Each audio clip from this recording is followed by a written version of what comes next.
Okay, Georgie.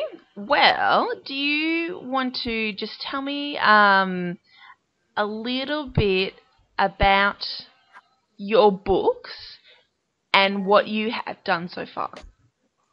Okay, yeah. I've got one book out at the moment. It's called Cursed. It's book one in a three-book series.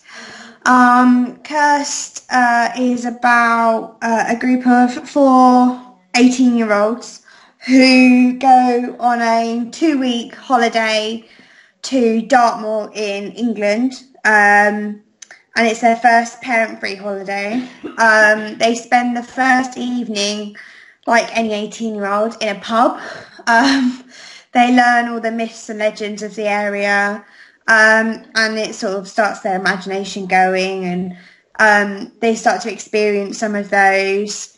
And also I don't want to give too much away, but there's like a ghost there seems to be a ghost in the spare room, who seems to know the name of one of the 18-year-olds, Daisy, and she seems to want her attention, for one reason or another.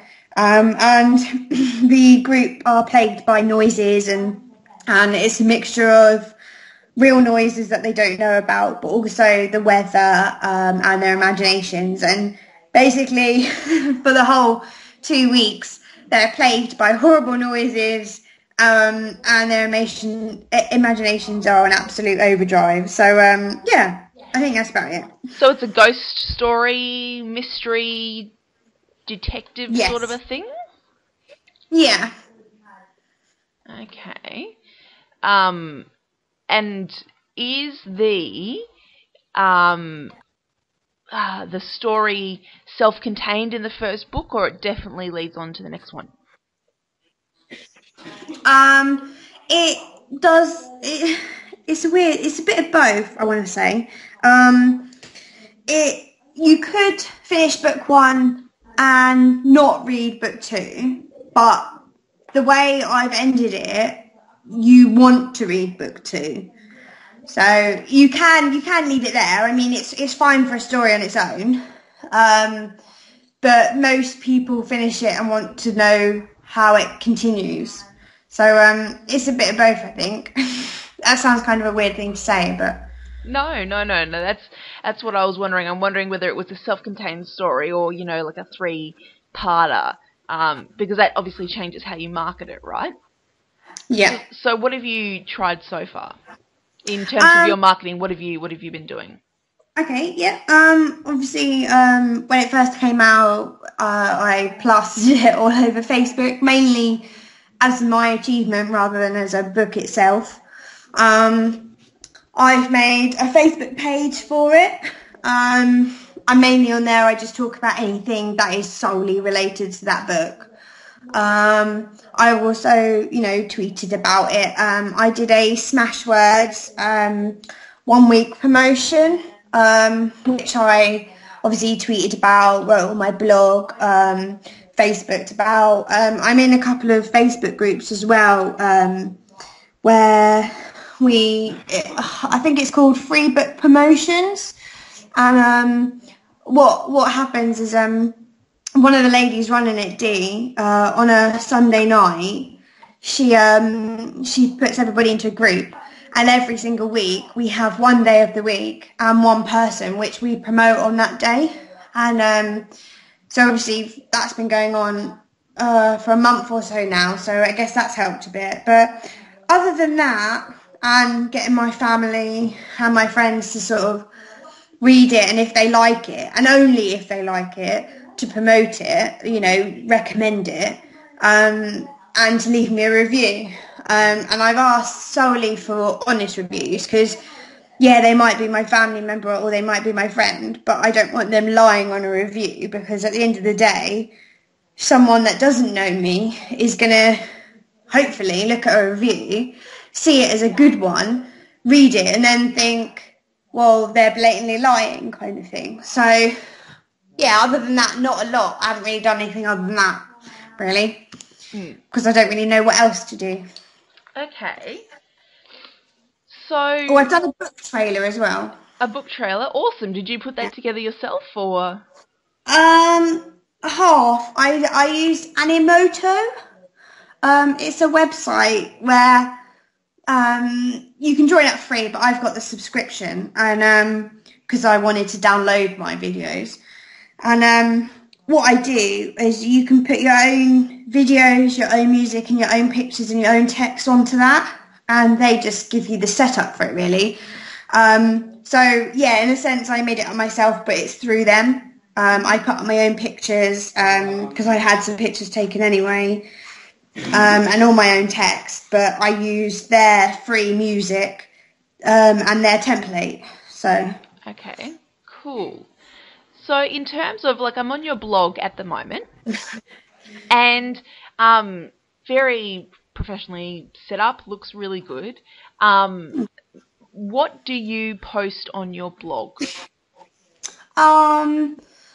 Twice a week, although it's about 3 times a week at the moment.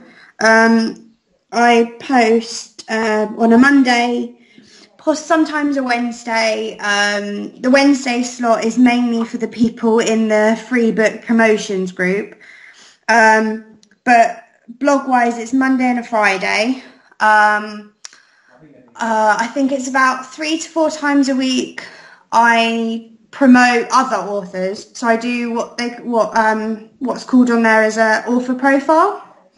So I've got a set of questions.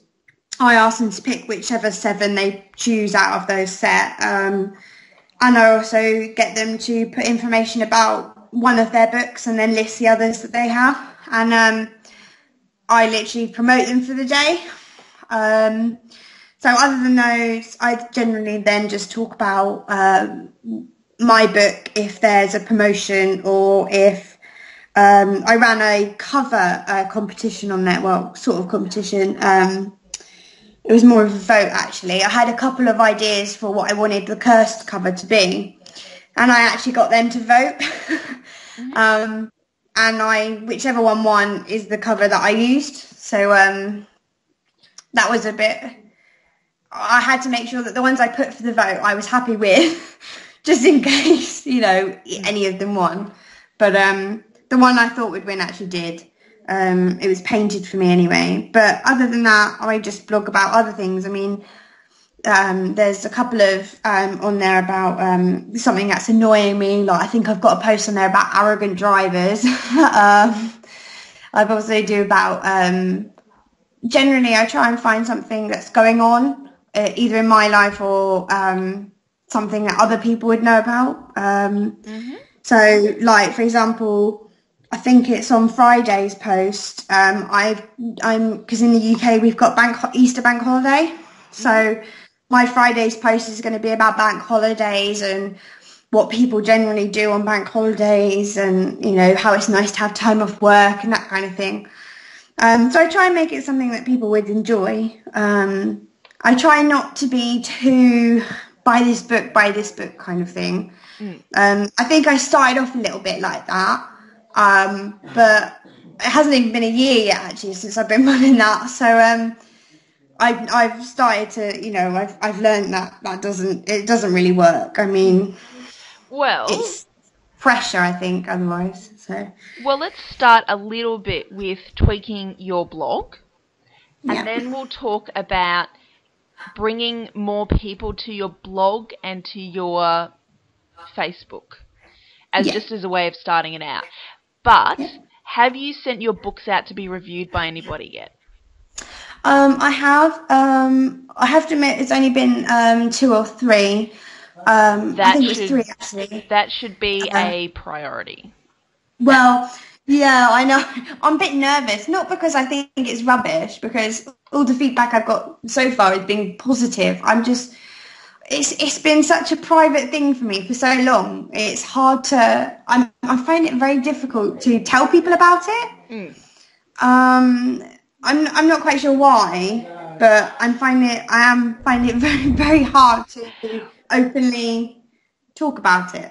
That is going to be the That's best my way idea. to get a buzz out about your books. I mean, you can beat Yeah. your head against social media and your blogs and things like that for ages, and those authors that you promote will send people to your blog site, which is why I want to talk to you about how your blog's set up.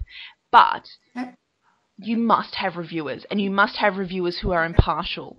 And I know it's Yeah. scary, and I know it's hard, but reviews are golden, and having reviews in several different places are even more golden, because when you go onto your book site at Amazon, you can tell that people have only put like one review in their entire lives or whatever on your Yeah. book. But having somebody who is a constant reviewer of many books will will build the credibility of yours. And the more places that your book is found on the net, the better. Yeah. And the more places it's reviewed as opposed to having an author interviewed, the better, because reviews are a recommendation from somebody else, whereas author interviews are great, for people to keep seeing your face pop up, but they're not necessarily having other people's recommendations sort of come with you. Yeah. So, I don't know if you can see my screen yet, and if you can't, I'm recording the video so you can get the video later. But there are a couple of fantastic sites that I found that post up people who do book blogging and they review indie books. Okay. So, Cursed is a young adult novel, isn't it? Yeah. Yeah. Okay. So, here we have one that's specifically aimed at young adult books, and then the rest are all sort of indie books, and you have to go through each page and say, okay, we'll do, like, I would kind of call yours, if yours is like a ghost story, mystery, I'd probably call it paranormal as well. Okay. So, they tend to call ghost stories these days paranormal stories, Twilight sort of fiction. So, is there any romance in the book? Yeah, there is. Yeah, all right. So you'd probably pitch it as paranormal romance, because there are a lot of bloggers out there who read paranormal romance. Like they love it, and they say, if your book is a paranormal romance, please send it to us. And I've always had to go past them, because I'm like, well, my book is awesome, but it's not a paranormal romance. So so these lists would be perfect for you. Okay, so I'm going to send you this document. Don't worry. Now, in terms of your blog, so let's go to your blog first. I've sort of been scrolling through all of these things while I've been listening to you chat to me. So, first thing about your blog, on your homepage,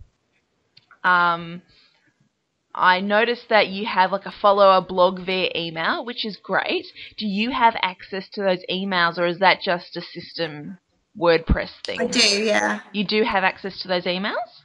Yeah. Excellent. Okay, so here it talks about entering your email address to follow this blog and receive notifications. You can make it more enticing if you give people something for giving you their email. Okay.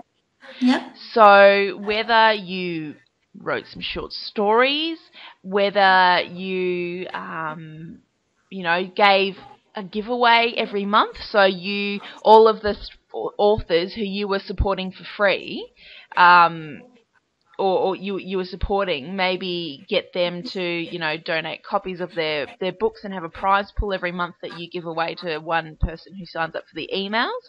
But what you should be doing is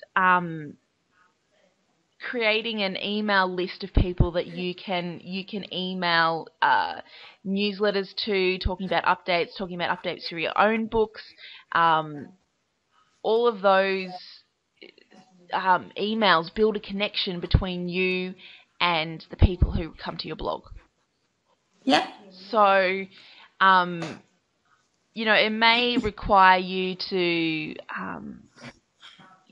Do you have a system that allows you to email lots of people at once without having to email them individually? I can type them all into Google Mail. So what I would recommend. It comes as a spreadsheet, so I could probably do some sort of a mail merge, or I could just literally just copy and paste them because they're just in a list. So Yeah, so what I would do is I would get a service. So I use one called Get Response. But what I would yeah, do is I would use a service that allows you to just write one email and it sends it out to everybody, right? yeah, So basically, it's called Get Response. That's the cheapest one I found. There's actually free ones. I've never used them before. They might have restrictions, but there's also a free one called MailChimp. MailChimp. Okay. And basically what that allows you to do is it allows you to take your spreadsheet and merge it into your database. So GetResponse will allow you to put that spreadsheet of names in there without asking people to without sending them an Okay. email asking them to resubscribe. Yeah. And then what you can do is you can use that to start emailing people about. So you might every week you might send an email saying this week's free authors are the fantastic blah and blah, and so they're getting a newsletter every week that is of relevance to them. Yeah. But also you then have a group of people that you can email and say, my next book, Obsessed, is out. If you enjoy, and so build that relationship with them. And doing giveaways is the best way to do that, to offer them good content. So Yeah. the reason they signed up in the first place was because they wanted to know about your updates. So if you send them a newsletter that has all of the different people who are on your blog that week, then they won't mind that because that was what they signed up for. Okay. Yeah. And you should also make it a sign up for, so you can sign up to receive notifications of the free author spotlights we do, or news and whatnot about my books, Cursed and Yeah. Obsession, and whichever you call the series. Yeah. So just make it so that people can sign up if they loved your books, and people can sign up if they really like your author spotlights. And put a notification about this in the back of your books. So if you've done all of Mhm. your ebooks, were you the one who sort of formatted them? Yeah, I did it through Smashwords format style. Good, Oh, it took forever, but I did it. good. Okay, so you know how to adjust your book then. So what I would do is I would put a section at the end of your book saying, if you really loved Cursed, please Yeah. go to authorworld.wordpress.com and sign up for the newsletter where we do free, where I do news, videos, giveaways of other authors and giveaways for the Curse series. Yeah. So, and tell people directly, tell them to sign up now. And by telling people directly, they are more likely to do it than if you say, if you'd like to sign up. You have to be very direct.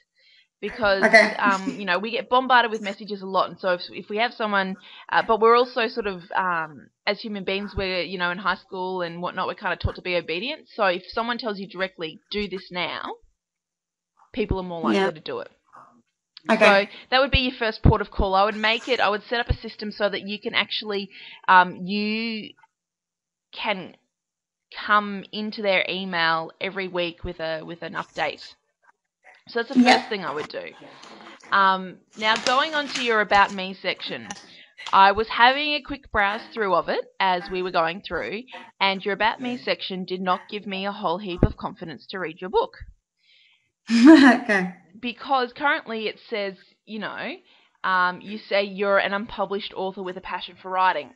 That says to people, I am a newbie and I've just self-published my book, and it doesn't inspire a lot of confidence. Okay. Yeah. So this might have been written, sort of before you'd started gaining momentum as a self-published author. And so what you want to do is you want to rewrite your biography so that it inspires confidence in people whenever they come to read it. So what you would do Okay. is you'd say, "Hi everybody, welcome to Author World. My name is Georgie, and I've been writing since I was 13 years old, so for nearly 10 years now. I'm an author, a very passionate author who writes mysteries / paranormal / romance. Pick your best descriptor for the type of stuff that you write." Okay. So, I would cut paragraph 2. You would say, I not work full time, just say I work as an IT I have my day job as an IT consultant. So finding the time to write can be difficult, but with dedication every day, I've been able to put together 2 fantastic novels, and really dedicate to my craft. And so you can talk about how how you've always loved reading, how you wrote your first story. All of that's really good stuff.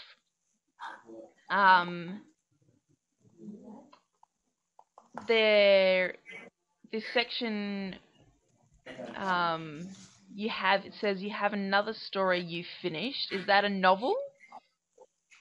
Yeah. A Holiday to Remember? Is that a new novel? Yeah, the series? Holiday to Remember one is the cursed one I've done. It was called something else. It was called A Holiday to Remember before. So I actually forgot I wrote all this, actually. Yeah, so you should. I really need to go back. Yeah, redo that.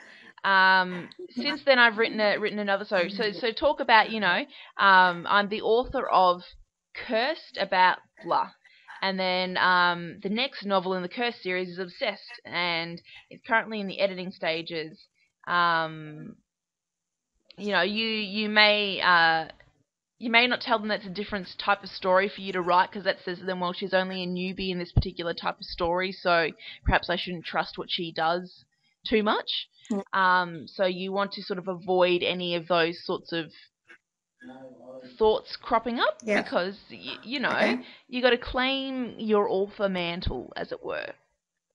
So, this last paragraph here, writing is more than a hobby for me. You could say, I can get easily lost in my own world. So I would, get rid of the first one, but I would say, I can easily get lost in my own world, and I'm often surprised by my own writing, and I hope you. So that's all good, but you need to definitely condense it down to very strong. This is me. This is my experience. This is my passion. Really sort of knuckle down for that. Because that's people's first port of call. Now, here you've written Cursed and Obsession. As a non-person who hasn't read your books yet, I would look at those and wouldn't even bother selecting the tabs, because I didn't know what they were. Okay. So what I would do is I would do a tab that said, my books. So that people go, oh, okay, those are her books, and then they would go in and then they would see, if you can make nested pages and you go, my books, and then it has a page for Cursed or a page for Obsession, that's good. Yeah. If you can only go to the one page on the tab, then just put information about Cursed and Obsession in there. Okay, yeah. So that way we can get a bit of so people know, okay, well, what is Cursed, what is Obsession? So if we have a look at, I'm just having a look at the description here. Yeah, it's fine. Okay, so I will put the book trailers at the top, because they are more attention grabbing, and people just have a habit of just turning them on before they'll read text. So I would put them at the top. I probably wouldn't preface the page with "Hi everyone." I would, talk about your series of paranormal, romance, cursed. And it says here that I would provide more information as snippets as I progress through them. Because it's already released, it should already kind of be a finalized page.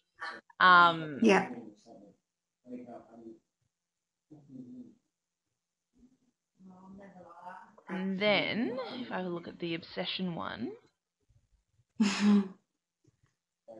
That's a bit more sparse, I think. Yeah. So, jazz it up with a picture or two if you can find some, stock photo or Creative Commons pictures. Use that just to sort of brighten the page up a little bit, just to sort of give it a bit more spark. Yeah. And you might, because it's a trilogy, maybe you might talk about Obsession and the yet-to-be titled third book and put both of them on the same page so that people, Okay. know that you had the intention of finishing the series. Yeah. I'm just reading your description for your books. That's okay.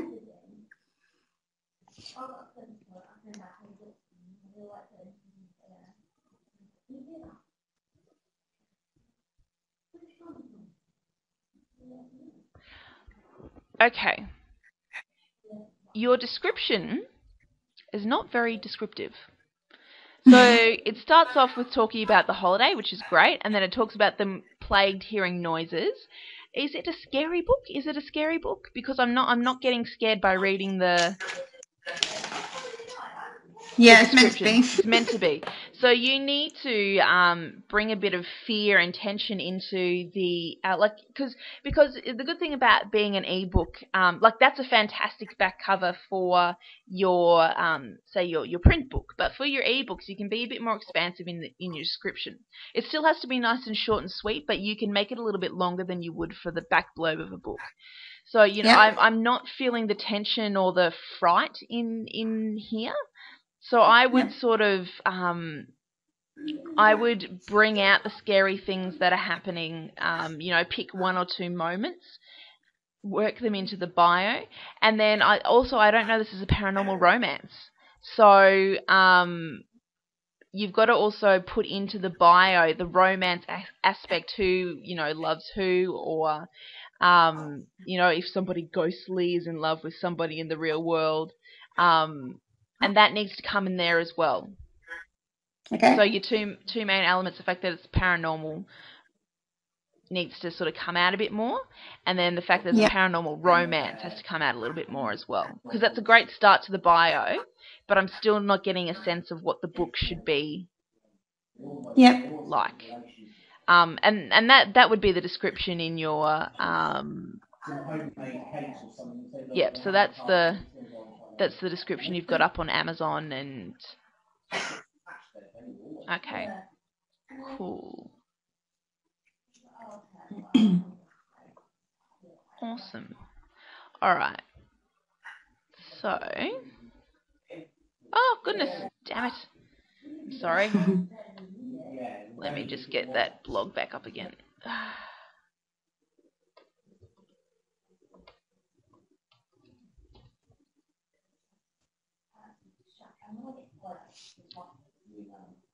Now, do you send people to your blog through Facebook and Twitter and whatnot? Yeah, Facebook and Twitter. Okay. And how often will you tweet about a post? I set it to tweet automatically, but if it's a good post,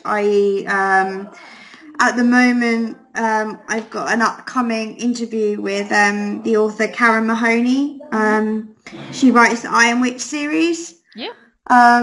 She's what I'd class as a famous writer. She's one of my favourites, and I'm actually doing an interview with her. So I tweet a lot more about that than I probably do any of my other ones. Otherwise, I generally just tweet once or twice the same day, in the morning, and then later at night when the post comes out, because the post comes out at lunchtime in UK. Mm-hmm. So I generally tweet in the morning on the same day and the evening on the same day, mainly so I try and catch everybody in the world, as it were. And that's about it. Okay. Really? So, the other thing about your blog is in this sidebar here, I don't have an easy way to buy your book. You should always, because the sidebar is present on every page, you should have somewhere in your sidebar an image of your book that people can click on to go straight to buying it. Okay. So in your sidebar, I would put an image between the follow blog and the recent post section. Yeah. And I would put an image of Kirst in there. And I would link that to Amazon because most people buy off Amazon. And then below, I would put the words Kobo, iBooks, Waterstones, Smashwords. And have just a little title saying my books, so that when people, doesn't matter what page they're on, your book is always there in their face. So that's really important, the visibility of your own book rather than hiding it in the tabs here. Okay. Now, in terms of tweeting, the most effective strategy that I've found is that you need to tweet at least 5 different times during the day to reach all time zones. So and you want to catch people who don't log in on a Monday but log in on a Wednesday. So what I tend to do is I might tend to do 3 tweets when it first comes out on that day, different times. Yeah. And then I use Hootsuite, which you can use for free. You can get a free account with Hootsuite, and I use Hootsuite and I schedule posts to come out at different times in the day. So one at 10, one at 1, one at 5, one at 8 at night, one at 12 at night, and I schedule about anywhere between 5 to 10 tweets to go out over 2 weeks. Okay. So that not only does it, fill up your feed with things that are relevant to you, but it also makes sure I can't hear you anymore. So not only does it fill your feed with things that are relevant to you, but it also makes sure that you hit all of those time zones on multiple days over 2 weeks. So if somebody misses it on one day, they might get it on another day. Okay, yeah. So that is the most effective strategy for that. So if we go to hootsuite.com,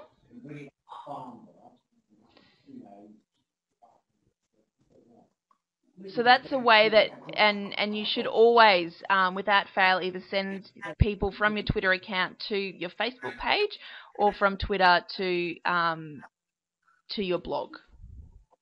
Okay. Those should be the sort of the 2 places. So I'm just going to.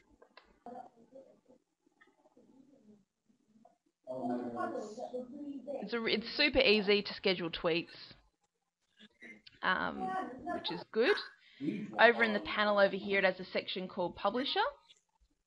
And if you just select that, if you get a free account, it won't have schedule in bulk. It won't allow you to schedule in bulk, but it will allow you to, up the top here, compose a message, add any links that you need to link, and it will shorten them for you. And then here, it has a little thing that looks like a calendar, which is scheduling. And so you can pick what time it comes out and what date it comes out. Oh, okay. And so it will schedule to do it for, up to 2 weeks. Okay. So that's the way I recommend you do that. So that makes your twittering more consistent. It will reach more people. Now, having a look at your Twitter,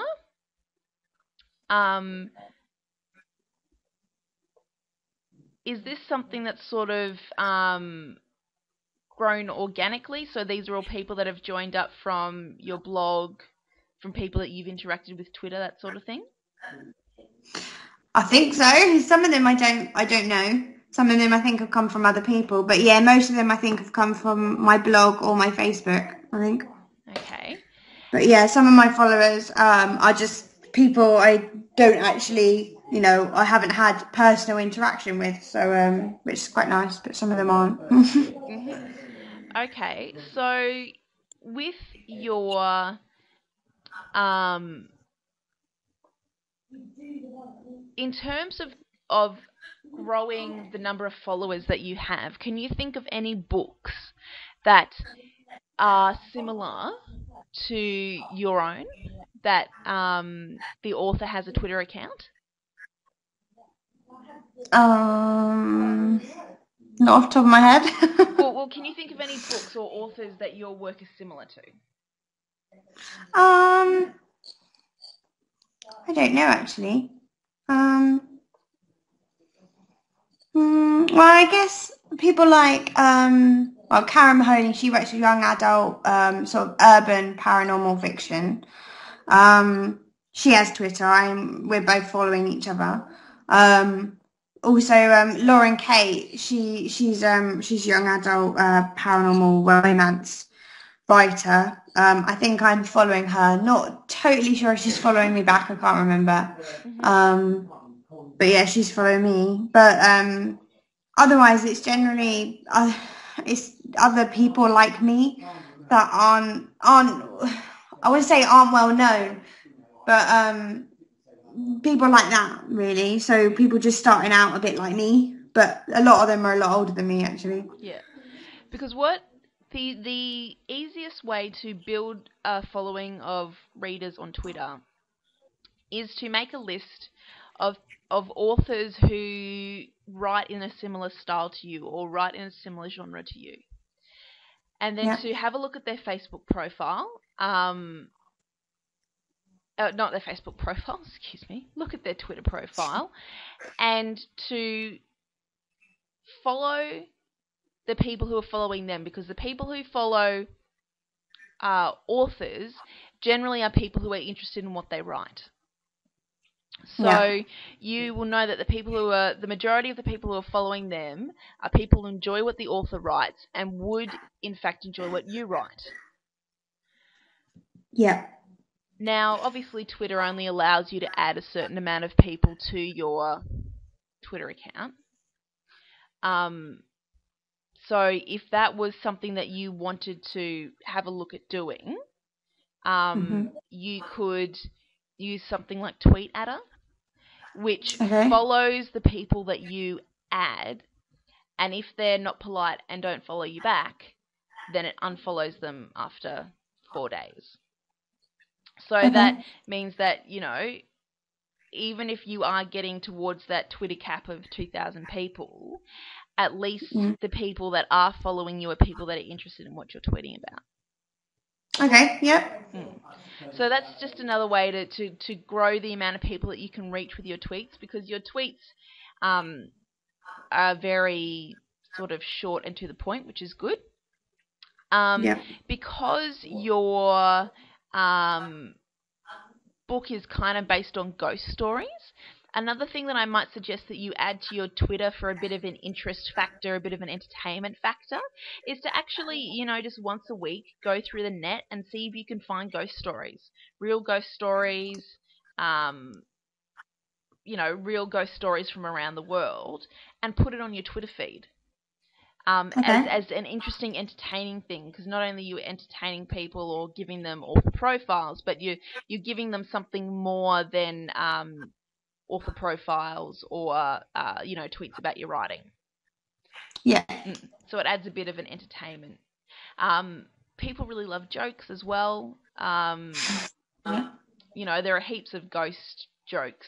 If you sort of keep it within a theme and just make sure that you're doing a couple more entertaining things in your tweeting, so that when you drop in 2 or 3 promotional tweets a week, which you should, it doesn't seem out of place. It doesn't seem like you're promoting more than you're entertaining people. Okay, yeah. So, oh goodness, half an hour has gone so fast. So basically, what we've gone through so far is that you really need to go and send stuff off to reviewers. Actually, what I might do is I might show you the format that I've put my review request in, so that you can kind of see what I did for that. So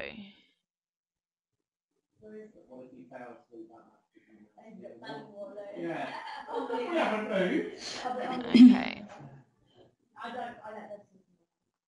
Let's have a look here.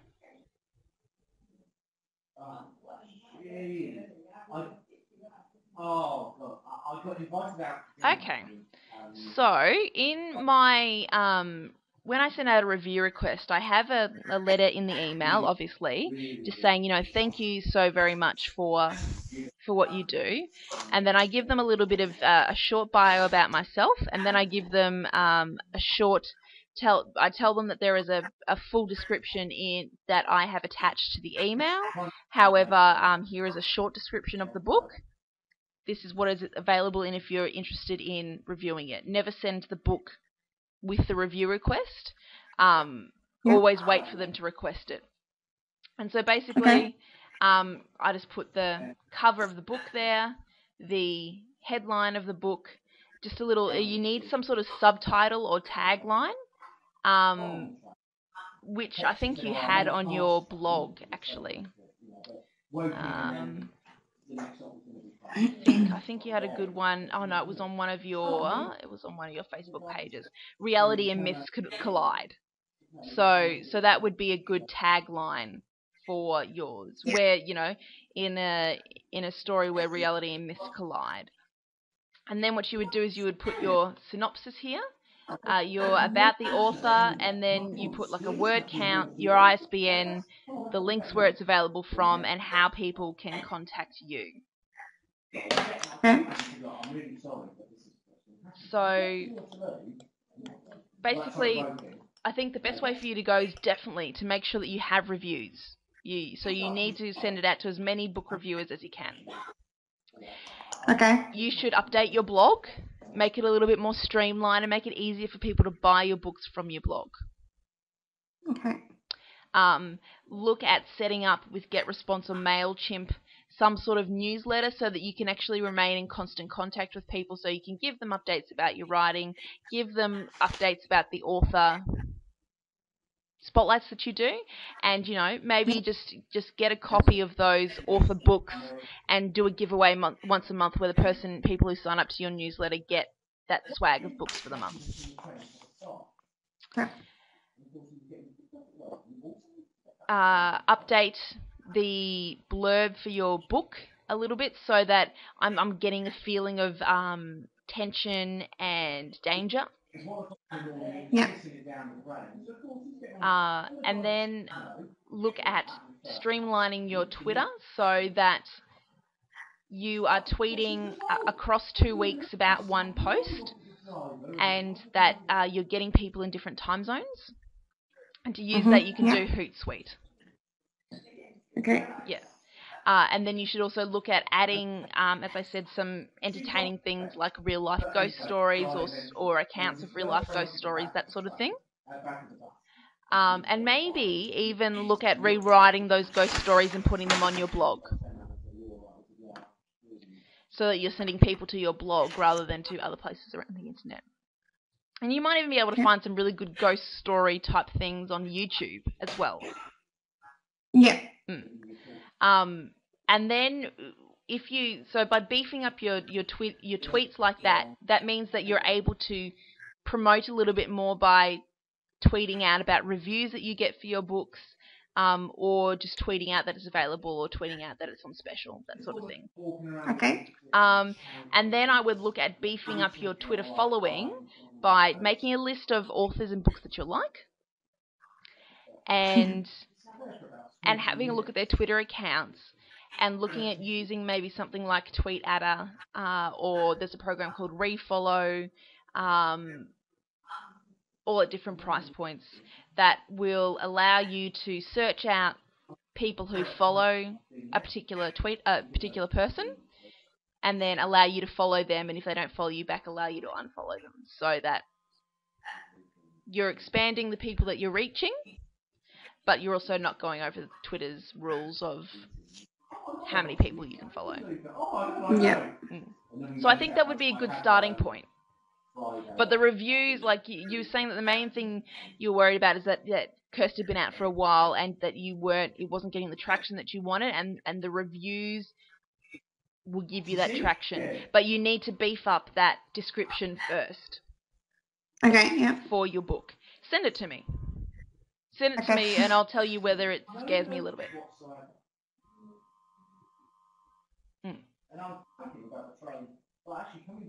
Oh, I can't hear you. Oh, sorry. I said send it to me and I'll tell you if it scares me a little bit. Okay. Yeah. So, and then let me know how you go, and if you wanted me to have a look at an element of your, that you've changed in your blog, just let me know and I can check it out. Okay. And then what I'll do is I'll give you a copy of this call in audio and in video as well. Oh, cool. So you have both. I have made quite a bit of notes as well. Good. Thanks very much for doing the call today.